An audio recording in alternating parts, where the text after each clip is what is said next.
OK, let's bring back Georgia Gilholy from Conservative Home. Hi, Georgia. Hi, good to be here. So you can hear that the listeners we've got in the studio are really worried. We're in a sort of paralysed situation now where the sort of measures that might help with the cost of living won't happen. Yeah, it's really unfortunate, and I think that whoever it may be that comes out on top, we really need someone in place ASAP. The country is in a cost of living crisis, as your listeners talking about.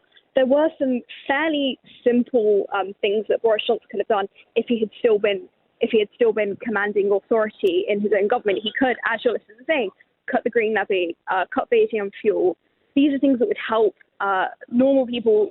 We have a situation where there are care workers thinking of quitting their jobs because they can't afford to drive around, they can't afford to drive to work, or to people they're looking after. Those kind of issues. I think the BBC actually did a feature on that the other day.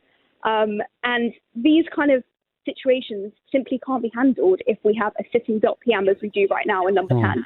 So a few ways around it. They could abandon the convention and just allow the Prime Minister and Cabinet, whether it's Boris Johnson or someone else, for the next couple of months to take decisions, and the successor can worry about wanting to change them when they come along, but we can't wait until then. That's one way around it. They could just speed up the whole election process and get it done in days rather than months and not take it to the Conservative membership. What do you think of that idea?